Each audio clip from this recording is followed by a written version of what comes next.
Bismillah. Innal hamdalillah nahmaduhu wa nasta'inuhu wa nastaghfiruh wa na'udzu billahi min syururi anfusina wa sayyiati a'malina man yahdihillahu fala mudhillalah wa man yudlil fala hadiyalah. Asyhadu an la ilaha illallah wahdahu la syarikalah wa asyhadu anna Muhammadan abduhu wa rasuluh. Ya ayyuhalladzina amanu taqullaha haqqa tuqatih wa la tamutunna illa wa antum muslimun. Fa inna asdaqal hadisi kitabullah wa khairal hadyi hadyu Muhammad sallallahu alaihi wasallam. Wa syarrul umuri muhdatsatuha wa kullu muhdatsatin bid'ah wa kullu bid'atin dhalalah wa kullu dhalalatin finnar.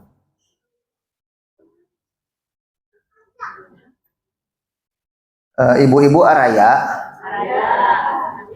bisi pada we libur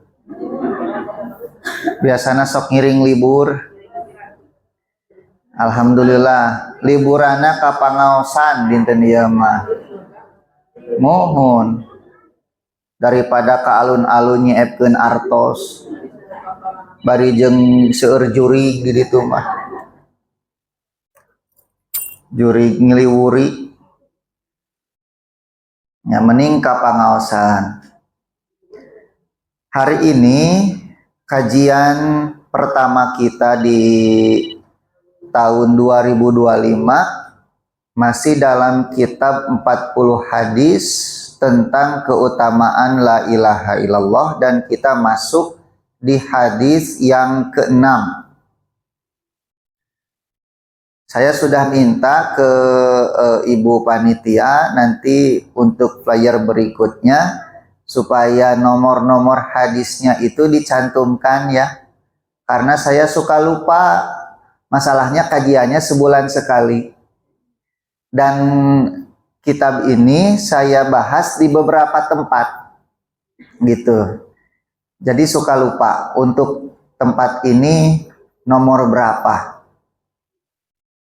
Nah, hadis yang ke-6 ini judulnya anna sahibaha, bahwa orang yang mengucapkan la ilaha illallah itu maksumud dami wal mal, darah dan hartanya terpelihara.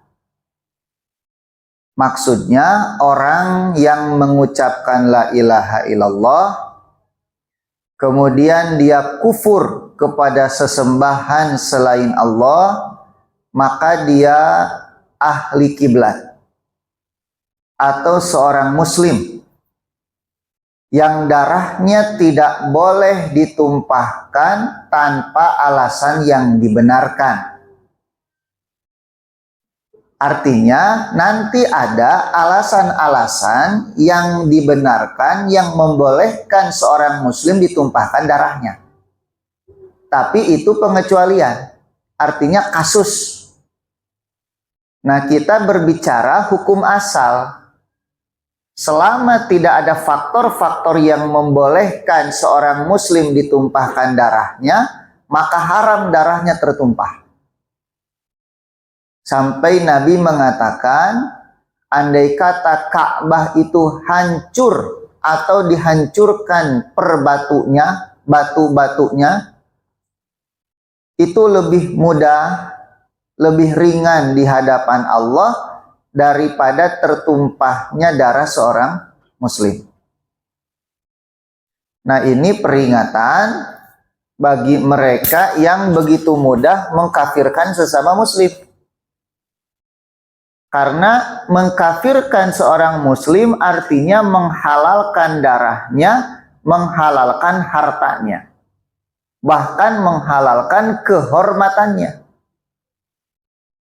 Sedangkan Nabi Shallallahu Alaihi Wasallam bersabda dalam haji wadaknya itu, inna amwalakum inna dima'akum wa amwalakum wa a'radakum haramun alaikum ka hurmati yaumikum hadza wa syahrikum hadza wa baladikum hadza. Sesungguhnya harta kalian, darah kalian, dan kehormatan kalian itu haram sebagaimana haramnya hari ini, bulan ini, dan tempat ini. Jadi hati-hati ibu dengan kaum-kaum takfiri yang begitu mudah menghalalkan darah sesama muslim.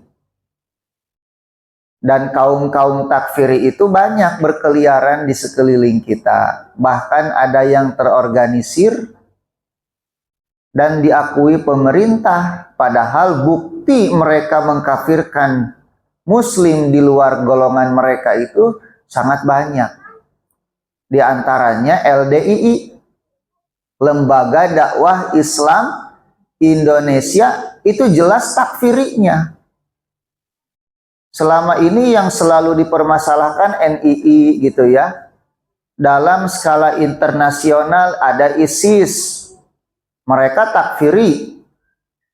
Nah ini LDII ini takfiri juga sama. Termasuk Syiah dan Ahmadiyah.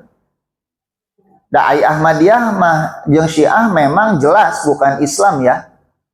Syiah Isna Asyariyah, Ahmadiyah itu di luar Islam walaupun mengatasnamakan diri mereka apa? Muslim. Hakikatnya bukan Islam. Jelas itu. Nah, ini saudara kita yang di LDII ini, kita menganggap mereka muslim tetapi mereka menganggap kita kafir. Karena di luar kita dianggap tidak bersyahadat di hadapan imam mereka. Yang imamnya sendiri nggak pernah kita tahu syahadatnya di hadapan siapa. Kalau tidak percaya dengan ucapan saya, banyak kok testimoni orang-orang yang sudah taubat dari LDII ini di YouTube, silahkan. Ada yang sekian puluh tahun, bahkan jadi pengurus, jadi pemimpin, kemudian mendapat hidayah, bertaubat, dan membeberkan keborokan-keborokannya. Cuma LDII ini seperti Syiah punya takiyah. Jadi punya dua wajah, wajah keluar dan wajah ke dalam. Sampai majelis ulama saja ada orang-orang LDII di dalamnya. Saya pernah tanya sama ketua majelis ulama satu daerah, Pak, kenapa mereka bisa masuk? Ketua MUI itu mengatakan mereka sudah tidak seperti dulu lagi. Mengeluarkan buku putih LDII, padahal fakta di lapangan mereka masih sama. Sama mereka itu, mengkafirkan kita yang tidak baiat kepada imamnya. Hati-hati. Di Kebon Gedang aya tuh di ditu, Kiara Condong, terus di Sekejati aya. Dan banyak mereka tersebar. Namanya ganti-ganti. Kadang disebut Islam Jamaah, kadang Darul Hadis, kadang Lemkari, lembaga apa gitu, dan terakhir setelah dibubarkan terus bergantilah dengan LDII dan berlindung di balik partai tertentu. Kalau dulu bukan partai sih, tapi golongan dulu itu. Apalnya lira lah, nu disebat golongan saha. Gitunya. Dan sampai sekarang seperti itu. Bahkan pendirinya saja matinya itu sedang kampanye kan. Mobilnya itu tabrakan dengan truk. Gitu, sedang kampanye. Nah, mereka begitu mudah mengkafirkan sesama muslim sampai kalau barang-barangnya dipegang itu dianggap najis dan punya cara mensucikannya sendiri. Kecuali nutara dibersihan teh baso. Baso mah langsung dihuapkeun. Da bingung ngumbahna kumaha meureun. Komo baso aku mah aduh enak. Baso apon nih, enakan akung jeung apon mah. Miarapal kanu baso manya Pak. Baso Mang Heri. Iya iya tukang baso Mang Heri. Iya aya Mang Herina di dia. Nah, jadi baso mah tara dikumbah. Lantaran lamun dikumbah leungitna luntur. Naon? Enakna luntur. Ieu mah sanes kode sanes ieu mah sanes. Ieu mah ngajelaskeun we. Rarencangan abdi Ustadz Rikrik mantan LDII. Sanes tukang baso mantan LDII. Kebiasaan LDII mah Pak kalau mencari ilmu itu kan harus dengan sanad. Dan beliau punya sanad itu tidak terputus keilmuan beliau itu. Sampai sekarang. Saya belajar fikih mazhab Hambali gak punya sanad secara tertulis ya. Wallahu alam karena saya belajar di Libya dan guru-guru saya itu Hambali. Tapi beliau itu kalau ke rumahnya itu terpampang itu. Nama beliau itu sampai ke Imam Ahmad itu. Sanadnya itu. Karena beliau mengambil terus sanad baik dalam bacaan Quran, dalam fikih, dalam kitab Sahih Bukhari, Sahih Muslim dan semacamnya. Terbawa kebiasaan ini dari semenjak berada di mana di LDII itu. Karena mereka mengatakan ilmu itu harus manqul katanya. Dipindahkan dalam jalur sanad. Kalau baca buku langsung itu tidak sah keilmuannya gitu. Nah istrinya nggak tobat-tobat dulu itu. Dikasih tahu nggak mau tobat. Kebiasaan istrinya itu hobinya makan bakso. Nah pas beli bakso mau makan ditanya sama Ustadz Rikrik Aulia ini. Minah eta bakso teh dikumbah heula cenah kitu. Dari situlah dia mendapatkan hidayah. Jadi hidayah itu bisa datang dari mana saja, hatta dari semangkok bakso itu. Ya, alhamdulillah keduanya sekarang sudah berada pada jalur Ahlus Sunnah wal Jamaah. Gitu ya. Di Banjaran rumahnya itu. Kalau mau ke sana mengambil sanad-sanad kitab itu. Saya pernah ngambil Abu Daud, sanad Abu Daud kalau nggak salah kepada beliau itu. Nah, hadisnya Pak dari Abu Hurairah radhiyallahu anhu marfu'an secara marfu'. Yang dimaksud dengan marfu itu artinya terangkat dan bersambung kepada Rasulullah Shallallahu Alaihi Wasallam. Bahwa beliau berkata, yaitu Nabi bersabda, umirtu aku diperintah an uqatilanas untuk memerangi manusia hatta yaqulu sampai mereka mengatakan la ilaha illallah. Faman qala la ilaha illallah, maka siapa saja yang mengatakan la ilaha illallah faqad asoma minni maluhu wa nafsuhu, sungguh telah terpelihara dariku hartanya dan jiwanya illa bihaqqihi, kecuali dengan haknya, wa hisabuhu 'alallah, sedangkan hisabnya diserahkan kepada Allah. Umirtu, aku diperintah, kata Nabi. Siapa yang memerintah beliau? Tentu Allah. Karena di zaman itu tidak ada yang bisa memerintah Nabi kecuali yang mengutusnya, yaitu Allah Subhanahu wa Ta'ala. Artinya apa yang akan Nabi lakukan ini wahyu ini dari Allah. Tidak mungkin salah, tidak mungkin keliru, dan bukan lahir dari ijtihad beliau, yang terkadang ijtihad beliau itu salah juga. Walaupun kesalahan beliau dalam ijtihad selalu ditegur dan dibenarkan atau diluruskan oleh Allah. Maka beliau disebut maksum.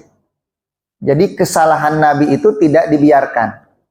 Cuma kesalahan-kesalahan Nabi itu tidak mungkin berkaitan dengan dosa besar, itu nggak mungkin. Hanya berkaitan dengan ijtihadnya saja. Dan itu pernah terjadi. Di mana Nabi berijtihad, tapi kemudian ijtihadnya apa? Keliru. Gitu. Nah, jadi yang menyuruh Nabi ini Allah. Apa yang diperintahkan Allah kepada Nabi? An uqatilan nas.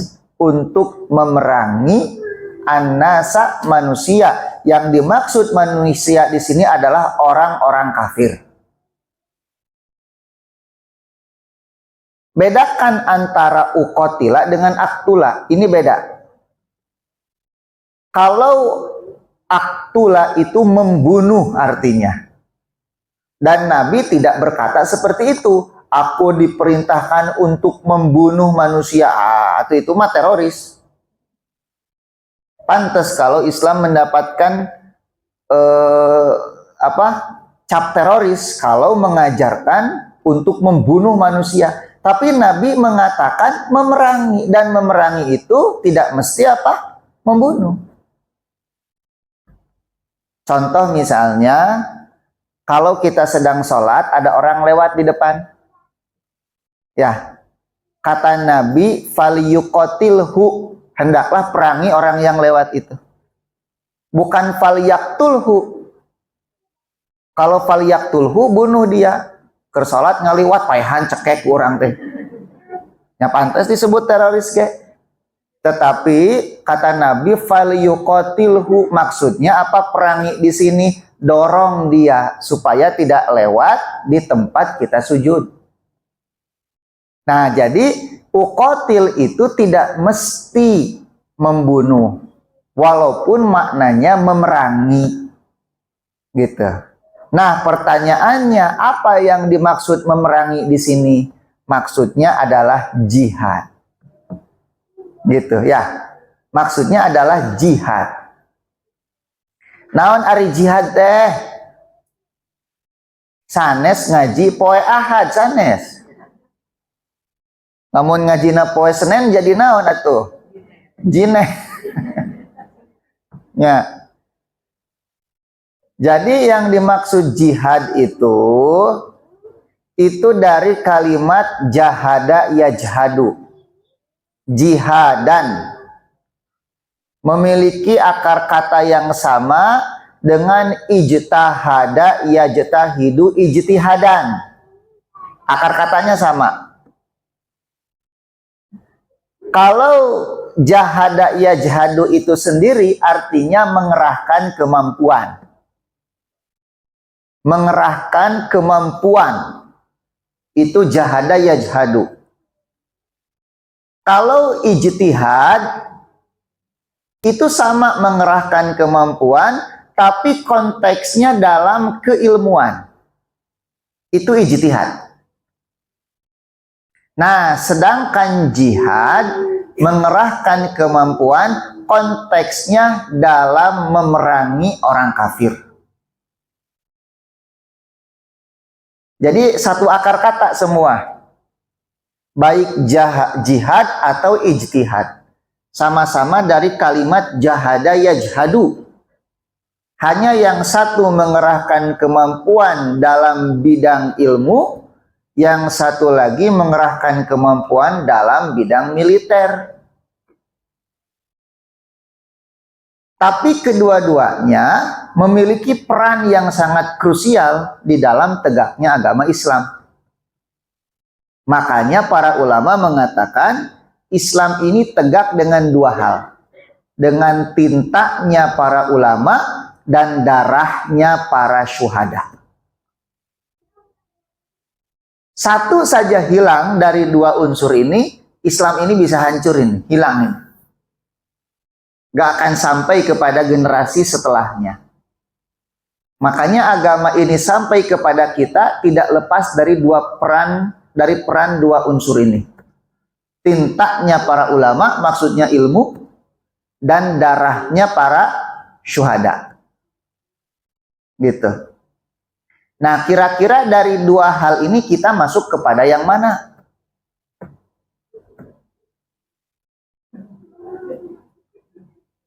Nah, kata para ulama, lamun orang teasup karena hiji di antara dua, kita hanya menjadi beban untuk bumi dan kehidupan ini.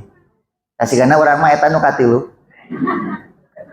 Beban hungkul orang mah. Gitunya. Atuh ulama sanes, mujahid sanes, rek jadi naon atuh? Tuh. Nah, di sini kita bisa melihat bahwa jihad itu perintah Allah. Kalau dia perintah Allah berarti bagian dari syariat Islam. Hari ini ada usaha sistematis untuk menanamkan satu pola pikir yang salah dalam benak kaum muslimin, seolah-olah jihad itu bagian dari kebudayaan Islam. Dengan alasan gitu ya, sehingga apa, di kurikulum sekolah itu ada rencana penghapusan jihad, bagian dari syariat, dan memasukkannya ke dalam budaya Islam. Alasannya apa? Katanya jihad itu menjadi akar terorisme, akar radikalisme gitu. Nah, biasanya nu ngalakukeun hal-hal kieu teh orang liberal biasanya mah. Orang liberal dan orang sekuler. Ya. Padahal kita tahu bedanya syariat dengan budaya. Syariat itu murni, wahyu dari Allah, sedangkan budaya itu budi dan daya. Ari si budi saha, Pak? Eta kapungkur gini, ini budi. Budi dan daya itu hasil cipta, rasa, dan karsa manusia. Gitu. Sedangkan dalam hadis ini jelas, jihad itu perintah Allah. Bukan cipta, rasa, dan karsa manusia. Tapi Allah memerintahkan langsung kepada nabinya. Gitu. Kita harus paham ini. Kalau ada orang radikal, kalau ada teroris, kemudian mengatasnamakan jihad, itu bukan konsep jihadnya yang dipermasalahkan harusnya. Tetapi orang yang salah di dalam memahami jihad itu. Itu seharusnya. Bukan jihad sebagai syariat yang kemudian dihujat. Ya. Nah, oleh sebab itu, kita harus ajarkan kepada anak-anak kita. Kalau tidak diajarkan di sekolah, ajarkan di rumah. Bahwa Islam itu memiliki satu konsep perang yang sangat beradab, yang disebut dengan jihad, di mana dalam perang itu tidak boleh membunuh anak-anak, tidak boleh membunuh orang-orang lemah seperti wanita, orang tua, rahib yang tidak ikut berperang tapi sembunyi di tempat ibadah mereka, sampai pepohonan pun tidak boleh dirusak, binatang-binatang ternak tidak boleh dibunuh. Kira-kira konsep perang mana yang seperti ini? Selain Islam punya nggak konsep seperti ini? Tinggali Yahudi atuh. Lihat Yahudi sekarang ketika berperang dengan Palestina, apa yang mereka lakukan? Anak-anak mereka bombardir, perempuan mereka bunuh, orang tua mereka bunuh. Bandingkan dengan Hamas. Dari pembebasan sandera saja kemarin, bandingkan itu. Eta tentara Yahudi, tentara Israel, disandra, dibebaskan, leuwih lintuh tibatan keur mimiti. Ya, leuwih lintuh, susurian, bahagia, bersih. Karena di dalam Al-Quran, perintah Allah itu memberi makan orang yang ditawan sebagaimana makan kita sendiri. Itu perintah Allah. Tapi ketika orang-orang Palestina dibebaskan tinggal di kondisinya, ya, lihat kondisinya, jauh berbeda. Karena orang-orang Yahudi tidak punya konsep perang yang beradab itu seperti apa. Kalau kurikulum jihad dihilangkan dari sekolah kita, nanti anak-anak kita tidak akan pernah tahu bahwa agamanya mengajarkan adab di dalam perang. Yang mereka tahu adalah perang dunia satu, perang dunia kedua, bagaimana pembantaian manusia besar-besaran. Nah ini, orang-orang liberal, orang-orang sekuler itu tidak mau kalau konsep-konsep syariat ini muncul ke permukaan ini. Takut mereka diatur oleh hukum Allah. Sehingga mereka lebih memilih hidupnya diatur oleh otak mereka sendiri. Dan ini harus kita perjuangkan. Gak usah takut kita menjelaskan syariat Allah ini. Saya melihat fenomena seolah-olah para ustadz itu takut menjelaskan jihad itu. Takut menjelaskan kisos, takut menjelaskan hudud.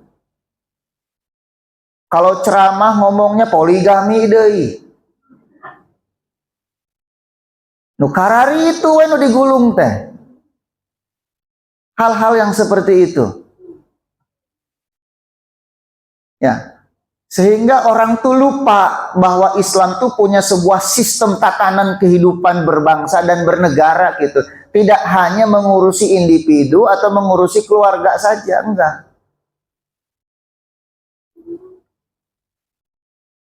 Dan hukum yang berlaku di Indonesia itu 3 loh Pak. Hukum positif, hukum adat, dan hukum Islam. Itu yang diakui dalam undang-undang itu.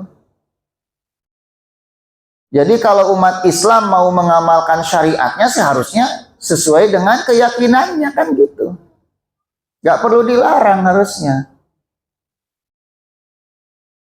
Nah ini Pak, dari sini kita jelas ya bahwa jihad itu adalah memerangi orang-orang kafir dan itu perintah Allah itu. Cuma tujuannya apa dari jihad ini? Apakah memperluas wilayah atau mencari kekayaan alam yang seperti dilakukan oleh para penjajah dulu itu, para kolonial, atau apa tujuannya? Hatta yaqulu la ilaha illallah, sampai manusia mengatakan la ilaha illallah. Jadi tujuan jihad itu menegakkan kalimat tauhid, bukan yang lain itu. Ya, menegakkan kalimat tauhid. Dan Bapak harus tahu, ketika kaum muslimin mau berjihad, berperang, itu tidak langsung berperang, Pak. Tapi memberikan tawaran kepada orang-orang kafir. Pertama, apakah mereka mau masuk Islam, mengucapkan syahadat? Kalau mengucapkan syahadat selesai, gak ada perang. Yang kedua, kalau mereka tidak mau syahadat, mereka harus membayar jizyah. Apa jizyah itu? Pajak. Diberikan kepada negara. Ya. Jadi pajak itu untuk orang kafir, bukan untuk orang muslim itu. Nah, di Indonesia mah nu menang pajak teh saha? Muslim. Nu mayar hutang negara saha? Rakyat. Harusnya rakyat dibayarin hutangnya sama negara. Itu dalam konsep Islam. Nah, di orang mah tibalik. Tibalik orang mah. Terus naik tacan 12% teh. Janten. Teh janten. Bertahap. Oke, kopi kumaha naik teh. Makanya ngambil resep kopi ya.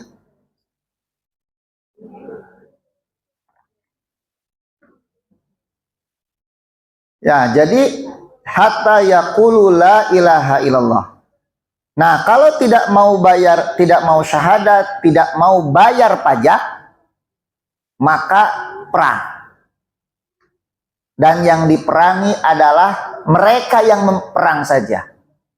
Selebihnya rakyat-rakyat, anak kecil, wanita, orang tua, atau orang yang memang tidak terlibat dalam pertempuran, itu nggak diperangi. Nggak ada istilahnya membantai anak-anak sampai melakukan genosida, itu nggak ada. Bandingkan dengan orang Nasrani ketika mereka masuk Yerusalem, ketika mereka masuk Andalusia, berapa juta kaum muslimin yang dipenggal itu oleh mereka. Berapa kalau tidak mau masuk Kristen, pilihannya cuma pilihannya 3, masuk Kristen, diusir atau mati. Tapi ketika Islam membebaskan Yerusalem, membebaskan Konstantinopel, membebaskan Andalusia, ada nggak pembunuhan? Nggak ada itu. Makanya masa kejayaan Islam itu masa kejayaan orang-orang Yahudi itu. Orang Yahudi itu nggak punya negara. Di Eropa mereka dipersekusi oleh Nasrani dan mereka aman ketika tinggal di negara Islam. Mereka aman ketika tinggal di Turki itu, Turki Utsmani. Ketika tinggal di Spanyol di bawah kekuasaan Bani Umayyah. Aman orang Yahudi itu.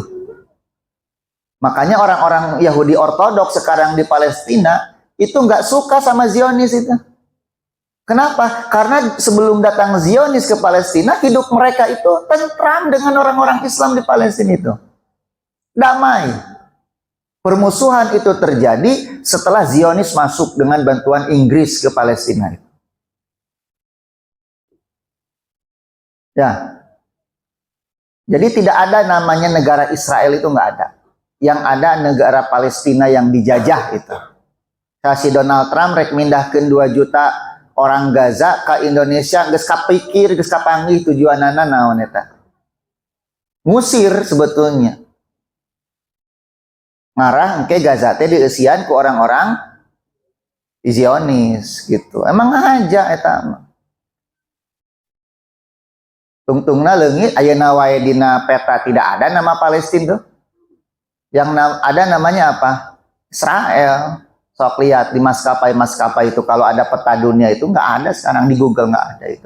Padahal itu punya orang-orang Palestina. Perampok orang Zionis. Ngan geuleuhna teh aya orang Indonesia ngabela-bela Zionis teh naon atuh?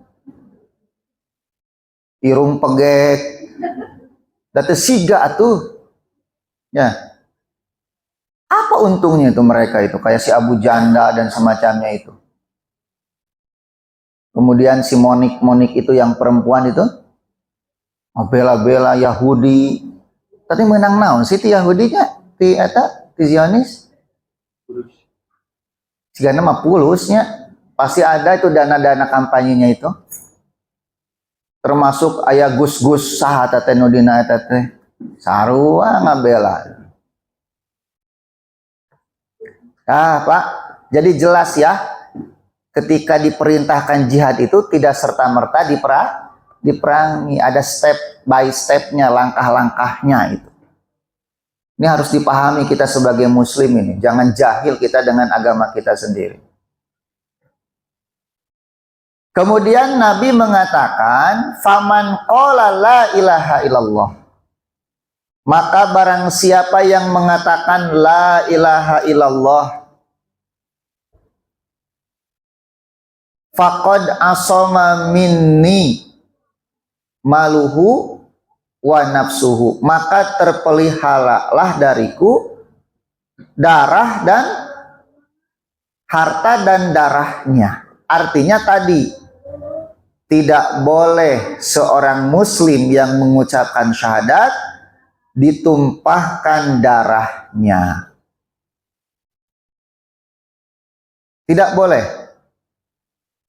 Haram hukumnya, bahkan Nabi mengatakan yang pertama kali dihisab pada hari kiamat itu adalah urusan darah.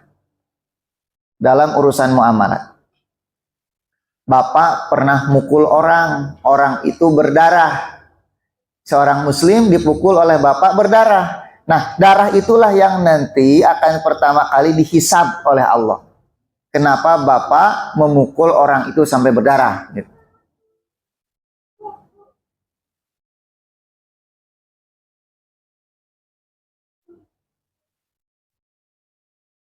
Nah, darah seorang muslim ini berharga, Pak. Makanya salah satu tujuan diturunkannya syariat itu adalah hifdzu nafsi, menjaga jiwa. Kan tujuan diturunkannya syariat itu ada 5 ya, yang disebut dengan dororiyatu al-khomsah. 5 hal yang bersifat darurat. Yang pertama, hifdzuddin, menjaga agama. Yang kedua, hifdzu nafsi, menjaga jiwa.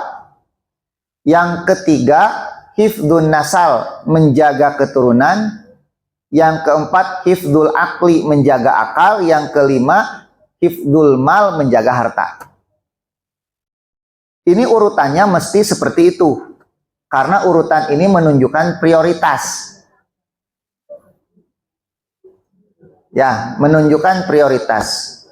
Menjaga agama, menjaga jiwa, menjaga keturunan, menjaga akal, dan menjaga harta. Sengaja harta itu ditempatkan pada poin kelima. Ini menunjukkan nilainya itu tidak lebih berharga dari yang 4 harta itu.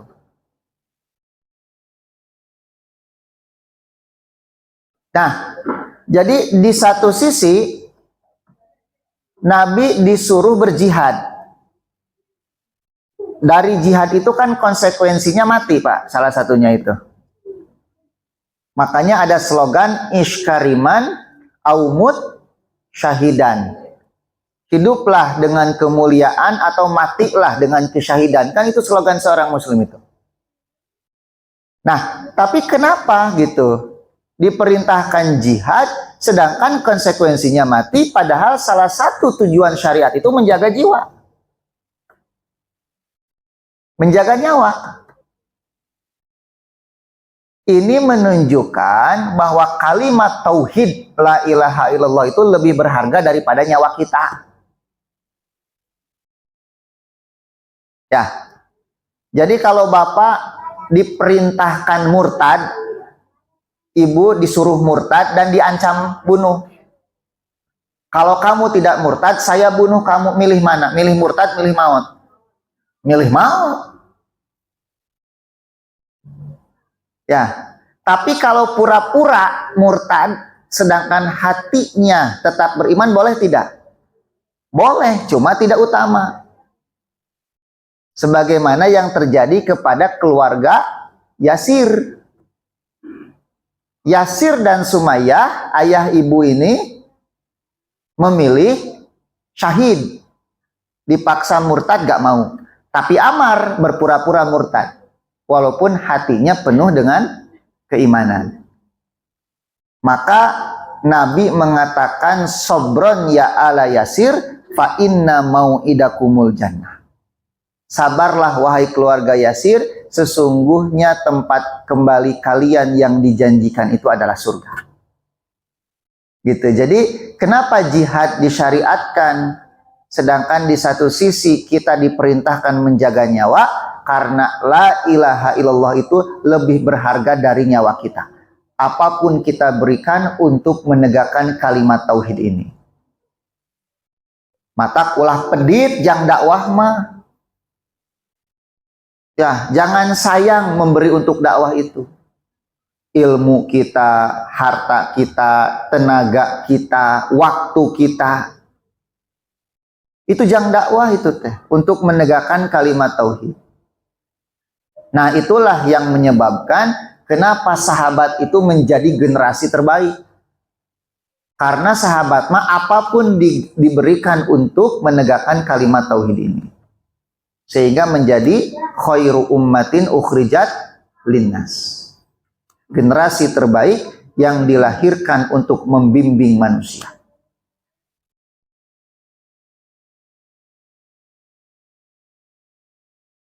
Nah, ini menunjukkan, Pak, ketika la ilaha illallah itu tidak ada, misalnya dia mengucapkan la ilaha illallah. Gitu kan ya? Kemudian setelah itu hartanya, darahnya terpelihara. Darahnya nggak boleh ditumpahkan, hartanya nggak boleh dirampas. Berarti kalau la ilaha illallah itu hilang, boleh dong ditumpahkan darahnya? Boleh. Boleh dirampas hartanya? Boleh. Itulah yang kemudian disebut murtad.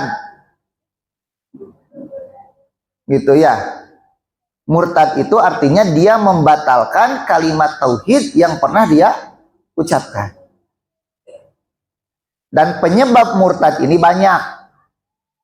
Kalau ingin tahu, itu diringkas dalam kitab Nawaqidul Islam, tulisan Syekh Muhammad bin Abdul Wahab. Ada 10 poin besarnya itu. Itu bisa membatalkan keislaman seseorang. Gitu ya. Makanya di sini dikatakan, barang siapa yang mengatakan la ilaha illallah itu, maka terpeliharalah dariku darahnya, hartanya, kecuali dengan haknya. Artinya ada yang bisa membatalkan la ilaha illallah itu. Salah satunya adalah murtad itu. Gitu ya. Oleh sebab itu nanti ada hadis, gitu ya, ada hadis yang lain bahwa orang yang mengucapkan la ilaha illallah itu, bahwa darah seorang muslim itu haram kecuali dia melakukan 3 hal. Yang pertama, dia membunuh orang. Ketika dia membunuh orang, maka halal darahnya untuk ditumpahkan. Namanya kisos. Gitu ya, membunuh, dibunuh lagi. Yang kedua apa? Zina. Sudah menikah tapi berzina, maka boleh ditumpahkan darahnya dengan cara dirajam sampai mati. Yang ketiga, murtad dari agama, memisahkan diri dari jamaah kaum muslimin. Inilah 3 hal yang menyebabkan darah seorang muslim menjadi halal untuk ditumpahkan. Cuma pertanyaannya, siapa yang berhak menumpahkan darahnya ini? Orang yang berwenang, yaitu pemerintahan kaum muslimin. Pemimpinnya atau orang yang menjadi wakil dari pemimpin itu. Dan ini tidak berlaku di Indonesia. Di Indonesia manuzina gak diantap, wah. Ya, yang membunuh di penjara hungkul. Yang murtad bebas dengan alasan undang-undang pasal 29, setiap orang berhak memilih agama dan menganut agama sesuai dengan keyakinannya. Kan itu di Indonesia banyak. Jadi murtad di Indonesia mah dilindungi undang-undang. Coba, apakah dalam satu pemerintahan Islam orang yang murtad itu dibebaskan? Enggak. Dalam satu pemerintahan Islam orang murtad itu diberi waktu 3 hari oleh pemerintahnya untuk kembali kepada Islam. Kalau tidak, hari keempatnya dia dihukum pancung, itu dibunuh.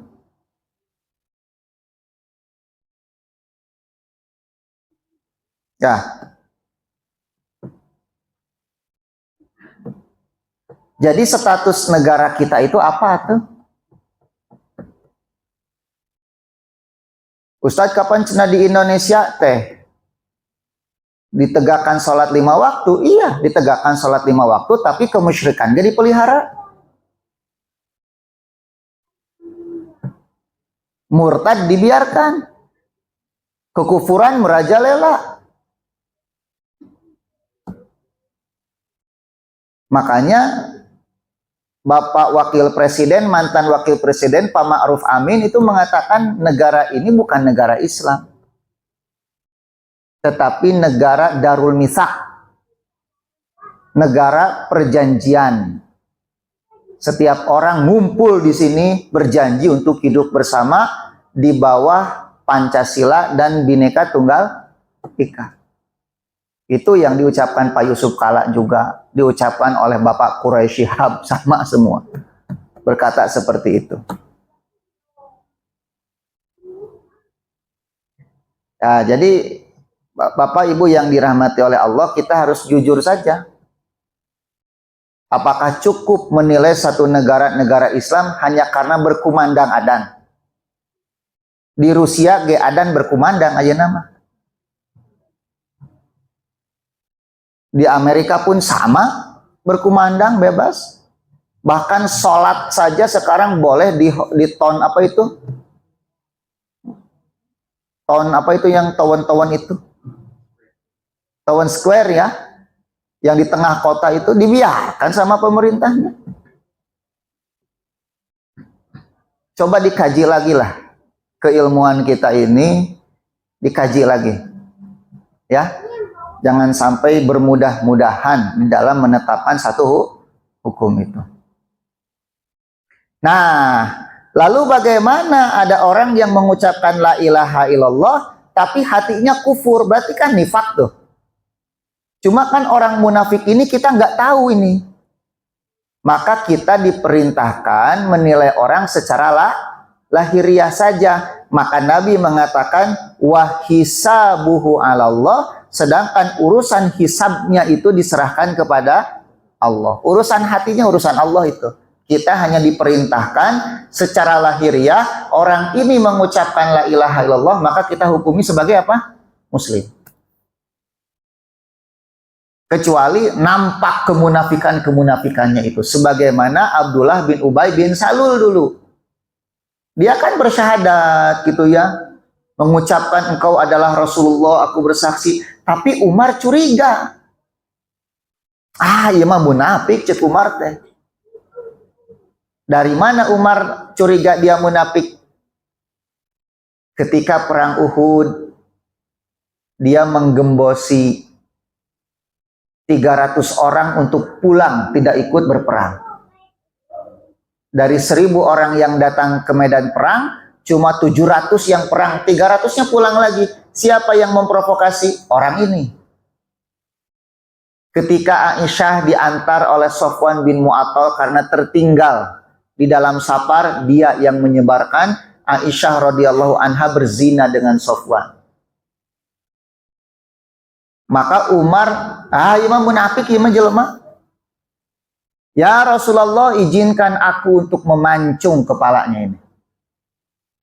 Cuma kata Nabi, jangan Umar. Apakah engkau mau orang-orang mengira bahwa Muhammad membunuh sahabatnya sendiri? Sampai di akhir hayatnya orang ini mati, anaknya datang kepada Nabi, minta baju Nabi untuk menjadi kain kafannya. Dan minta disolatkan.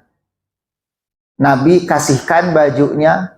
Ketika Nabi mau menyolatkan, Umar tarik baju Nabi. Jangan ya Rasulullah, ini munafik nih orang.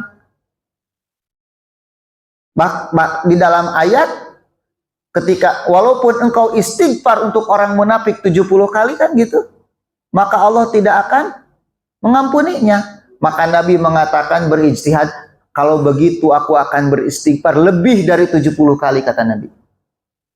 Kemudian Nabi menyolatkan dan Allah menurunkan ayat tidak layak. Janganlah engkau menyolatkan orang munafik itu selama-lamanya, kata Allah. Jadi Allah membenarkan Umar dan menyalahkan Nabi. Artinya orang-orang yang mengucapkan la ilaha illallah itu dan menyembunyikan kemunafikan terkadang bisa kita nilai ini. Gitu ya. Bahwa ada tanda-tanda kemunafikan pada diri seseorang itu walaupun lisannya mengucapkan la ilaha illallah. Maka Nabi memberikan tanda-tandanya kalau berbicara suka dusta, ya. Kemudian apalagi kalau berjanji tidak ditepati, diberi amanat, khianat, loba pejabat nu kitu. Loba nu kitu. Nyebar hoax, pejabat tapi nyebar hoax. Janji-janji we keur kampanye. Geus jadi poho. Lamun pil KB poho jadi kan gitu. Eta bedana pil KB jeung pilkada teh kitu. Nya, pil KB mah poho jadi, pilkada mah geus jadi poho we. Baheula mah kercan jadi maka ka ulama teh waduh datang soan gitu milu ngaji. geus didukung jadi dah poho atuh kaajengan teh. Teu ngabantuan acan atau ajengan ngabangun pasantren merecet hese. Merecet koneng hese eta. Keur ngecat pasantren maka tingku pedit. Nah, begitulah Pak, Bu. Satu hadis yang pendek tapi Masya Allah. Gitu ya. Ilmunya munel. Nah, saya sarankan Bapak Ibu untuk membaca kitab Nawaqidul Islam ya. Syekh Muhammad bin Abdul Wahab itu. Di situ ada 10 poin pembatal keislaman. Jangan sampai kita batal Islam kita tanpa kita sadari karena kita melakukan poin-poin itu. Gitu ya. Nah, di antara poin yang ke-10 itu ya, yang bisa membatalkan keislaman itu apa? Apa coba? Bukan. Oh, itu mah nomor kahiji atau itu mah asyirku billah mah. Ini mah al-i'rad an dinillah wa la yata'allamuhu. Berpaling dari agama Allah dan gak mau belajar tentang agama ini. Itu bisa membuat orang murtad itu dari agama. Berapa banyak manusia zaman sekarang ini gak mau mempelajari Islam. Sampai hal-hal yang seharusnya itu basic dalam cara kita beragama gak ngerti dia, gak tahu dia. Ditanya rukun Islam wae pabaliut jeung Pancasila. Rukun Islam ada 5. 1, ketuhanan yang Maha Esa. Itu ada orang-orang yang bedakan antara tidak tahu dengan tidak mau tahu. Bagaimana mungkin orang tidak tahu sedangkan sekarang sarana informasi begitu banyak. Pengajian ilmu tersebar di mana-mana, tapi orang masih bodoh dengan agamanya, itu bagaimana itu? Bahwa ini musyrik, minta ke kuburan itu musyrik. Tawasul dengan orang yang mati itu musyrik, tapi masih dilakukan, itu bagaimana itu? Teka arti. Masih datang ke kuburan dengan alasan kuburan wali, orang soleh, minta-minta kepada orang yang sudah mati. Ada orang yang sampai menghalalkan zina, menghalalkan khomer gitu. Dalam satu kondisi di mana dia hidup di tengah ahli ilmu. Informasinya banyak, kitab-kitab sudah ditulis dalam hal itu. Sampai ada orang yang murtad gitu dari agama Islam.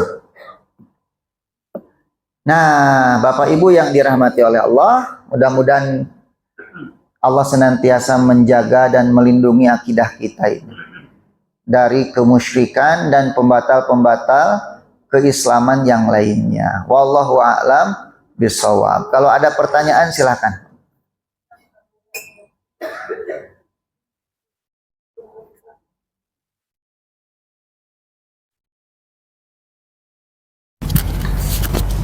Bentar, Ustaz, ada.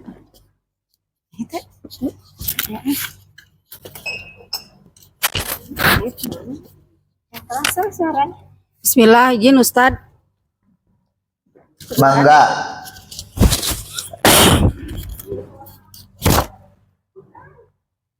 Itu kan tadi darahnya jadi halal ya Ustaz. Nah, bagaimana ketika seorang mengaku muslim namun dia tidak sholat? Nah, ada keterangan katanya seperti ini, janganlah kalian mencela seseorang karena kita tidak tahu akhir hidupnya seperti apa gitu Ustaz. Iya.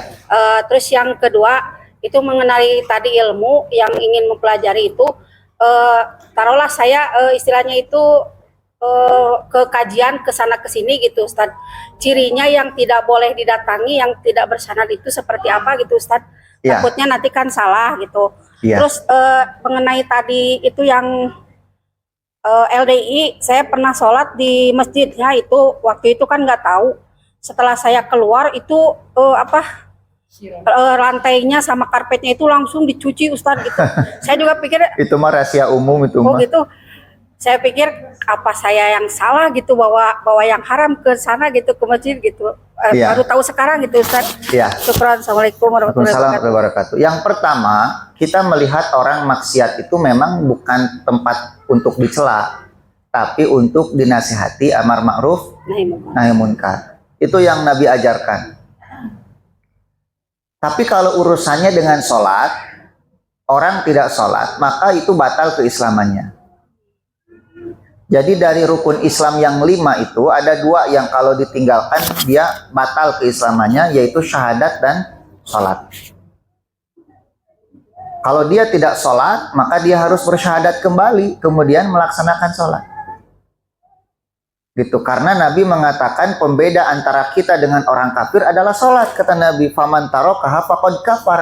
Siapa yang meninggalkan sholat itu dia telah kafir. Dan kafir di sini adalah kafir akbar, kafir yang mengeluarkan orang dari Islam. Nah, itu yang pertama. Nah, yang kedua, Al-Imam Ibnu Sirin mengatakan bahwa inna hadal ilmadin, sesungguhnya ilmu yang kita pelajari ini adalah agama. Fanzuru aman ta'khuduna dinakum, maka lihatlah dari siapa kalian mengambil agama kalian itu. Maka ambillah dari para ahli ilmu, para ulama. Siapa ulama itu? Tentu mereka yang memiliki ilmu, yang ilmunya itu terambil dari Al-Quran dan Sunnah. Tentu dengan pemahamannya yang benar, merujuk kepada pemahaman para ulama Ahlus Sunnah wal Jamaah. Gitu. Bukan pemahaman semaunya sendiri. Apalagi mereka yang sembunyi di belakang kedok agama untuk kepentingan-kepentingan duniawi. Nah, ini hati-hati. Karena sekarang ini, hari ini, tempat sembunyi yang paling aman itu ya agama. Orang mengidap narsistik, sembunyinya di balik topeng agama.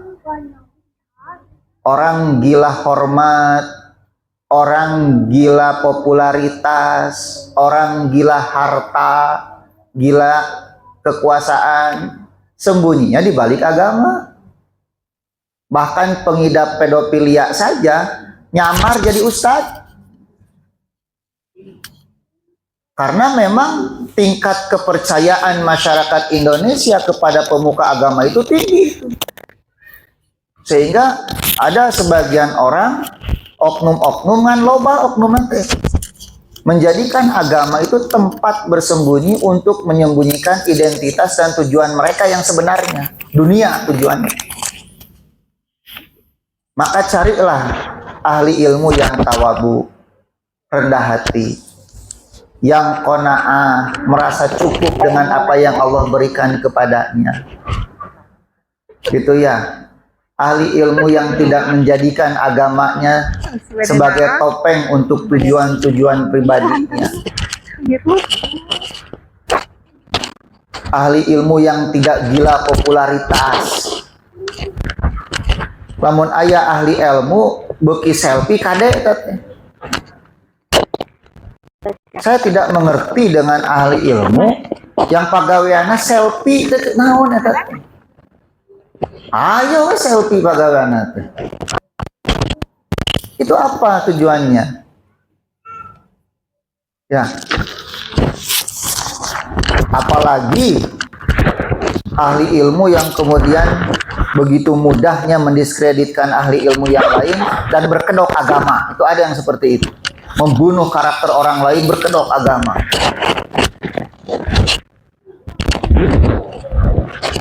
Nah, jadi hati-hati memang di dalam mencari apa, Bu? Kalau melihat bahwa guru ini gila hormat, gila pujian, gila popularitas, gila harta, hati-hatilah dengan orang-orang seperti itu. Carilah guru-guru yang betul-betul ikhlas. Iya.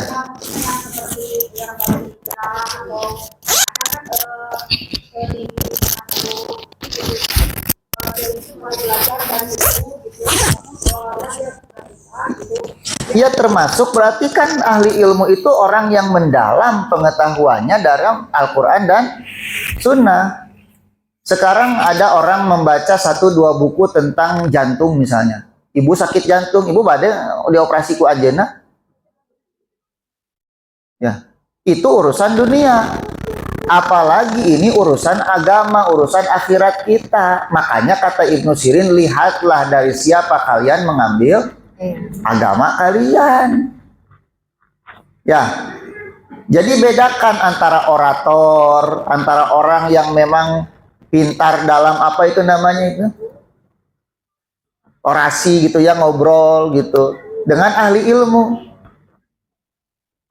Saya mengenal ahli-ahli ilmu yang ilmunya mendalam, tapi cara menyampaikannya tidak menarik. Ada orang-orang seperti itu, tapi ahli ilmu, cuma dia tidak punya kepandaian di dalam menyampaikan apa ilmunya dengan retorika yang bagus gitu. Nah, banyak orang-orang yang ngelihatnya teh karena retorika aja nama. Lamun retorikana keren gitu kan, kemudian bari jeung ngagaya gulak-gulakna gitu keur ceramah, wah yo seru. Tapi ketika ada yang ngisi kajian gitu lempeng, padahal ilmu terus yang disampaikan, daging semua teu payu. Zaman ayeuna mah. Sok, tipe pengajian kita ini terutama di Bandung tipe keroyokan. Lamun aya ustad di luar anu populer bereyak ka ditu bereyak ka dieu. Ngaku we. Iya. Ya. Mohon. Tapi kajian-kajian kitab yang sifatnya sistematis sabaraha persen ngaji? Yang terus runut dari mulai dasar kita mengkaji. Sampai ada orang yang mengaku bermanhaj salaf, bahkan populer semacamnya, gelarnya doktor, ditanya rukun qauli saja nggak ngerti. Rukun qauli nggak ngerti. Ini basic sekali dalam ilmu fikih ini. Ini bagaimana cara ngajinya? Kalau gurunya seperti ini, itu bagaimana jamaahnya gitu? Untuk hal-hal yang itulah dampak dari kajian yang sifatnya keroyokan. Jadi rek ngaji atau rek ninggali ustadna sebenarnya mah.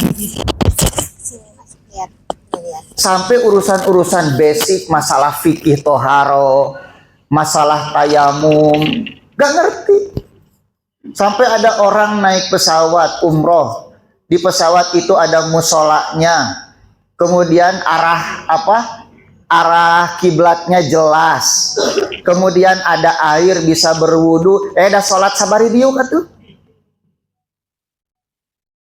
Sabari tayamum menghadap kepada selain kiblat. Pas ditanya, guru saya ngajarinnya seperti ini.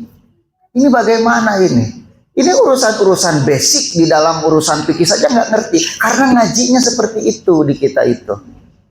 Hanya melihat popularitas gitu, ini sedang rame, ini sedang viral, datanglah. Kita nggak pernah tahu kualitas ilmunya seperti apa. Leheng lamun kualitas ilmunya itu bagus gitu. Tapi sebagus-bagusnya kajian tematik itu sampai kapan kita mau memahami agama ini dengan mendalam? Kalau kajian kita hanya apa? Tematik-tematik saja. Tapi ini fakta yang terjadi di lapangan. Bangga dengan jumlah tablik akbar yang besar gitu, ngumpul di hiji masjid, padahal balik kalembur masa orang deui orang. Itu fakta itu. Saya balik ke kebun gedang saurang deui abdi nu geus ngaji, aya nu kara ieu saurang deui loba sote keur ngumpul. Dan bukan orang Bandung semua. Aya nu ti Tasik datang, nu ti Garut datang, eta teh kitu. Nah inilah dampak dari kajian keroyokannya seperti itu. Hanya berbangga-bangga dengan jumlah yang banyak, seolah-olah banyak, padahal kalau pulang lagi ke kampung masing-masing saeutik eta teh sebenarnya mah. Tapi anehnya kajian-kajian yang rutin, ustad-ustad lokal yang rutin ngisi kajian itu, kitab-kitab yang mereka kaji teu payu dah. Teu payu nu kitu mah. Nah inilah salah satu, jangan-jangan kita punya saham nih dalam kebodohan umat ini. Karena gaya-gaya ngaji yang selalu seperti ini. Dulu Pak, hari libur seperti ini dari hari apa ini libur ini? Sabtu sampai kapan? Rabu. Dulu itu orang Salafi itu kalau libur-libur kayak gini ini daurah kitab ini sih. Bahas kitab-kitab usul salasa, qawaidul arba, al-qawaid usul sittah dan semacamnya dibereskeun tamata. Ayeuna mana daurah-daurah siga gitu. Dulu kajian Ahlus Sunnah Salafiyah itu terkenal dengan daurah kitabnya. Sekarang dengan tablik akbarnya. Ngumpul-ngumpul jamaah. Nah ini fakta. Saya ini di dunia dakwah, di SMA saya ini di dunia dakwah itu. Sampai sekarang, bifadlillah dengan keutamaan dari Allah. Makanya tahu bagaimana perubahan-perubahan kondisi dakwah itu. Cara-cara dakwah itu, terutama di Bandung. Cimahi di Kapugur mah Bandungnya. Akhirnya atas jadi kotanya Lira. Nah jadi ibu hati-hati ya mengambil ilmu, apalagi tadi baru hijrah kemudian baca 1-2 buku, cuma pinter retorika kita dengarkan. Kalau misalnya tujuannya hanya berbagi sharing pengalaman dia tentang apa hijrahnya gitu kan ya, gak jadi masalah. Ada hikmah yang bisa kita ambil di sana, ada ustadznya misalnya mewawancarai dia kan. Tapi kalau dia ujuk-ujuk jadi ustadz, nah ini yang masalah ini. Ya, kalau mau jadi ustadz, ada tahapnya yang harus dipelajari. Harus di tahap ini. Saya itu sebelum ngisi-ngisi kajian seperti ini, mesantren dulu. Keluar SMA itu mesantren saya langsung. Kuliah, ada teboga duit. Iya, yang kuliah tega doa artos, Pak. Nepikeun kacerik kasih bapak, nangkep kasih bapak, Allah yarham ku bapak teh dicandak we ka ieu ka mana? Ka pasantren, di pasantren kan. Sampai akhirnya S1 di syariah, S2 pun di usul fikih. Khusus mempelajari apa? Bidang agama seperti ini. Gitu ya. Artinya tidak mudah gitu untuk memahami ilmu-ilmu seperti ini dan mengajarkannya kepada orang lain. Bahkan satu hadis saja harus berapa kitab kita baca itu. Syarahnya di sini, syarahnya di sini, pendapat ini bagaimana, pendapat itu bagaimana, itu tidak mudah itu. Dulu guru saya itu sampai jam 1 malam, jam 2 malam ngadengkluk keneh itu kan. Untuk mengkaji itu sebelum ngisi kajian itu. Nah, sekarang orang baru hijrah kemudian baca 1-2 apa? Buku, setelah itu ngisi kajian. Waduh. Mungkin orang-orang sedang mesantren dia mah keur ngagitar meureun ngagombreng di hari tatenya. Nah, sekarang setelah hijrah jadi leuwih ustad tibatan ustad anu asli gitu. Nah, itu berbahaya itu. Yang merusak kesehatan itu adalah yang setengah dokter. Yang merusak agama itu yang setengah ustad. Gitu. Bahaya itu. Nah, yang ketiga itu apa tadi teh Ibu? Oh, LDII. Nah, Ibu mah sudah mengalami sendiri berarti ya. Ya, saya mah dari dulu sudah mengabarkan bahwa kalau ada non LDII sholat di masjid mereka itu pasti diempel. Walaupun mereka tengaku, pasti tuh udah iya aya kotor memang naon eta teh, tapi memang seperti itu. Saya dulu sejak SMP tahu urusan-urusan seperti ini karena SMP saya nempel dengan masjid LDII. Di Sekejati SMP 30 masjidnya Masjid Nurul Hakim mun teu salah mah eta. Kalau adan itu nggak dikeluarkan itu. Adannya itu khusus untuk warga LDII. Kalau khutbah Jumat pakai bahasa Arab. Rek ngarti rek henteu jamaahna ku bahasa Arab we. Siga nama catatan teh unggal minggu teh eta we meureun da eueuh nu ngarti ieu gitu. Ya, mesti wajib berbahasa Arab itu. Dan banyaklah penyimpangan-penyimpangan mereka yang dibongkar oleh Ustadz Hartono Ahmad Jais dalam bukunya itu Kesesatan LDII. Kemudian dulu pernah ada bedah buku sesat LDII sama Al-Ustadz Atian Ali. Ustadz Atian Ali Da'i di Cijagra, Masjid Al-Fajr. Rame itu. Rame orang-orang LDII itu sampai datang itu. Teman saya kan orang Salafi cingkrang jenggotan sarua marane lagi jenggotan cingkrang, Mbak. Pas lewatnya di salaman di serian cek teman saya aing malain siga maneh cenah gitu Pak. Gitunya. Karena penampilannya sama Pak. Seperti kita gitu ya. Ustadz Hartono Ahmad Jaiz itu ketika membedah bukunya Kesesatan LDI itu di Jakarta tuh di Pasar Rebo sampai di Baledog ku ieu tah.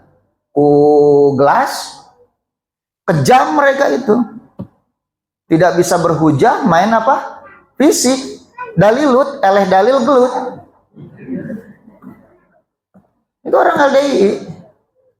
Mereka nggak segan-segan pakai fisik. Kita Ahlus Sunnah kapan pakai fisik sob? Nggak pernah ya. Pernah kita bubar-bubarkan kajian? Nggak pernah. Mereka itu main fisik Pak. Main fisik. Ya gitu dalilut, eleh dalil gelut. Nah, jadi ibu jangan lagi sholat di tempat mereka ya. Ya, mereka nggak mau berimam kepada non LDI. Gitu, nggak mau. Karena dianggap non LDI itu kafir dan tidak sah sholatnya. Nah, itu sudah jadi apa? Jadi rahasia umum lah. Kalau LDI itu sesat itu. Khawarij gaya baru itu mereka itu. Wallahu a'lam bishawab. 11:11. Gak ada lagi pertanyaan kan? Alhamdulillahirabbil alamin. Kita cukupkan sampai di sini. Subhanakallahumma wa bihamdika asyhadu alla ilaha illa anta astaghfiruka wa atubu ilaik. Assalamualaikum warahmatullahi wabarakatuh.